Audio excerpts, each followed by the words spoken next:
الحمد لله رب العالمين والصلاة والسلام على سيد المرسلين أما بعد فأعوذ بالله من الشيطان الرجيم بسم الله الرحمن الرحيم حضور صلی اللہ علیہ وسلم نے ایک دن اللہ سے یہ دعا کی، اے اللہ عمر بن خطاب کے ذریعے سے اسلام کو عزت دے۔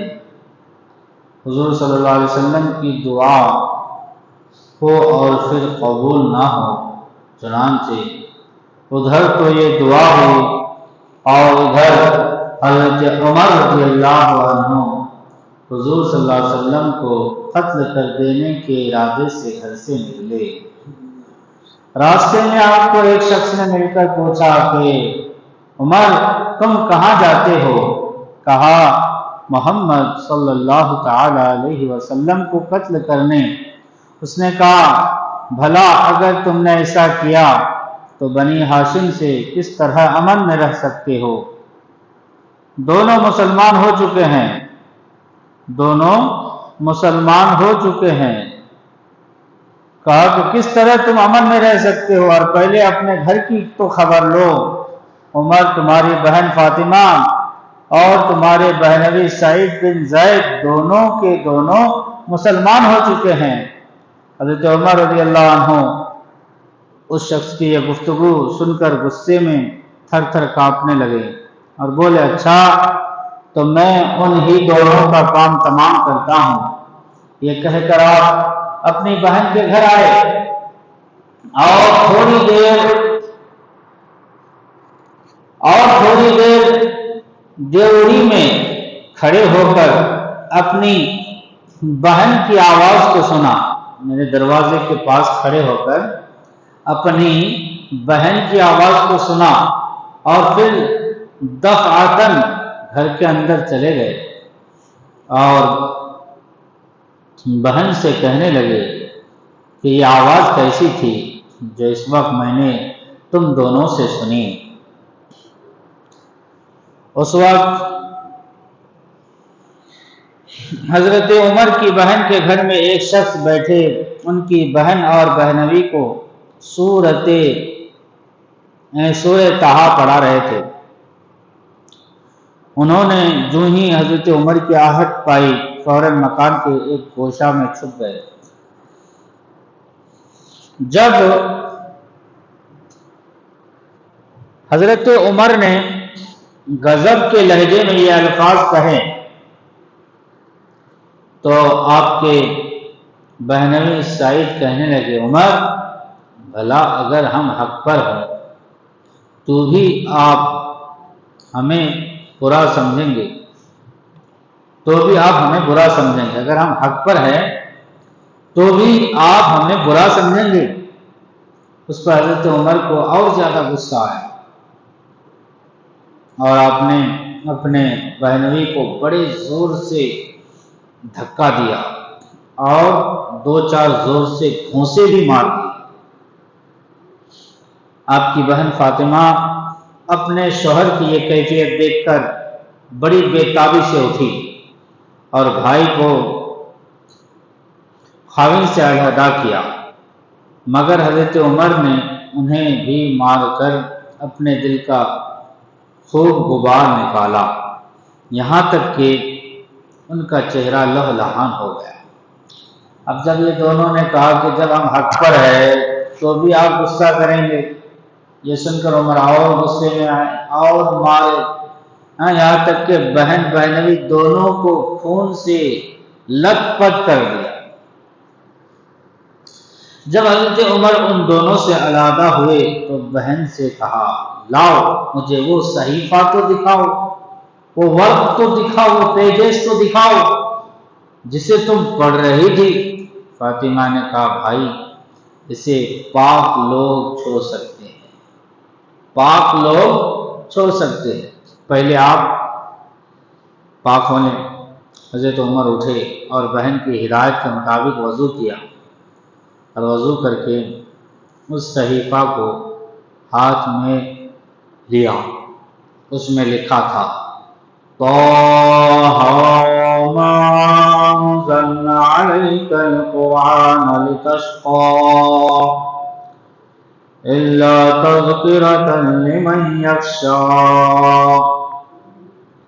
آپ ان آیتوں کو پڑھتے رہے، ان آیتوں کو پڑھتے رہے، پڑھتے پڑھتے انی انا اللہ لا الہ الا انا فاعبدنی واقم الصلاۃ لذکری۔ جب لذکری تک پہنچے تھے کہ کلام الہی آپ پر اپنا اثر ڈال گیا، اور آپ نے اسی وقت بچشم تر آنکھوں سے آنسو ٹپک رہے تھے اور فرمایا مجھے فوراً محمد صلی اللہ علیہ وسلم کے پاس لے چلو۔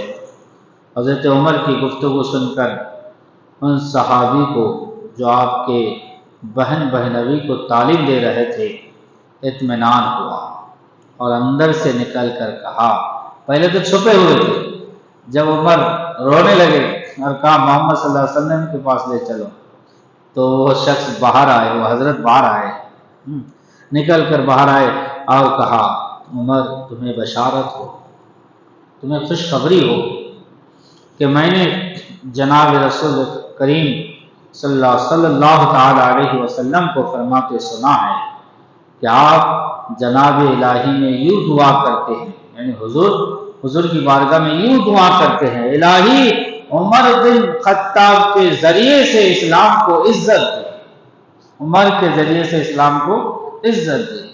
اس کے بعد حضرت عمر رضی اللہ عنہ حضور صلی اللہ علیہ وسلم کے حضور حاضر ہونے کو چلے، دروازہ پر دیکھتے ہیں کہ حضرت حمزہ اور چند آدمی کھڑے ہیں۔ ان لوگوں نے حضرت عمر کو دیکھا تو ڈر گئے، اور حضرت عمر کی دہشت ان پر طاری ہو گئی۔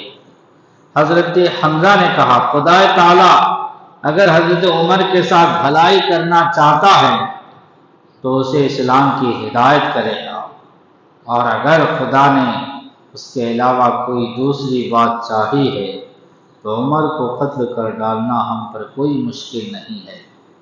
حضور صلی اللہ علیہ وسلم کو حضرت عمر کے آنے کی خبر پہنچی تو آپ باہر تشریف لائے اور ان کے کپڑے کو پکڑ کر فرمایا عمر کیا تم ابھی بھی باز نہ آؤ گے؟ پھر آپ نے وہی دعا مانگی اور فرمایا الہی عمر بن خطاب کے وجود سے اسلام کو عزت دے، یعنی ان کے ذریعے اسلام کو عزت دے۔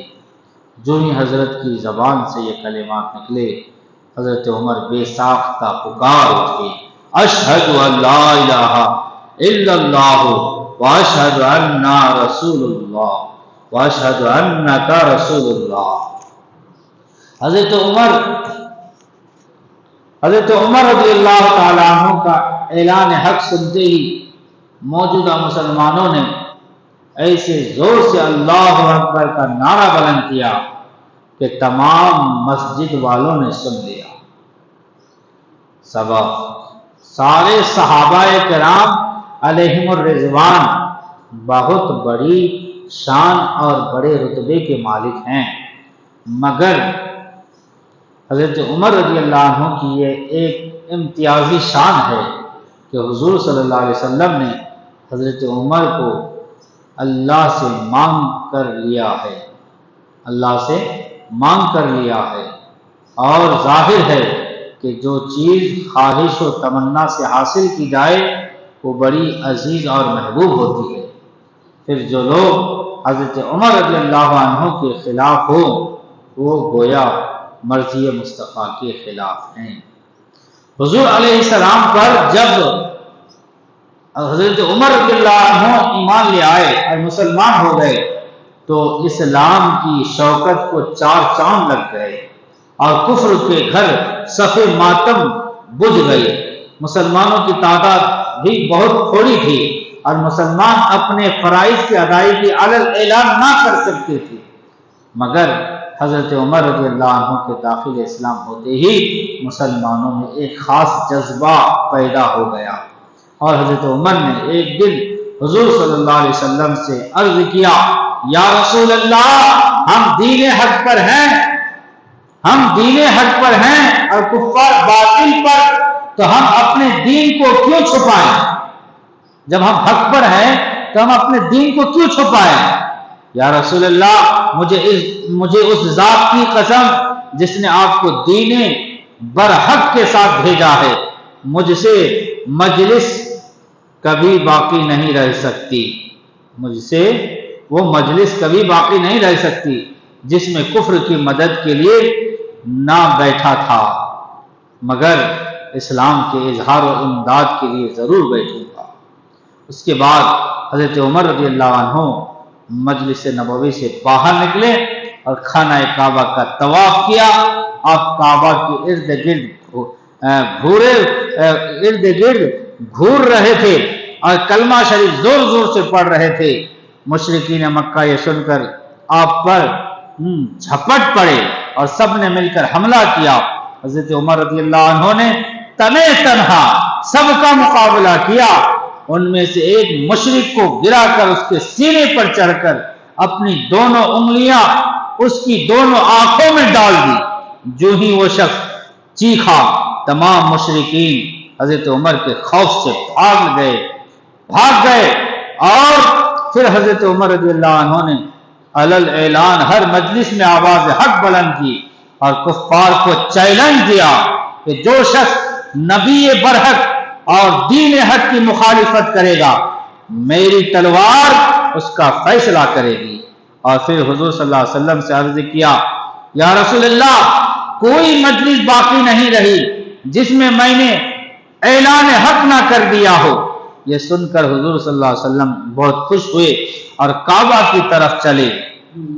آپ کے آگے آگے تو حضرت عمر رضی اللہ عنہ چلے جاتے تھے اور پیچھے پیچھے حضرت حمزہ رضی اللہ عنہ، حتیٰ کہ آپ نے خانہ کعبہ کا علانیہ یعنی کھلم کھلا سب کے سامنے طواف کیا، اور مسلمانوں نے کھلم کھلا نماز پڑھی۔ اب تک مسلمان چوری چھپے نماز پڑھتے تھے، چھپ کر نماز پڑھتے تھے، لیکن حضرت عمر کے اسلام لانے کے بعد علل اعلان لوگوں کو دکھا کر نماز پڑھنا شروع کر دی۔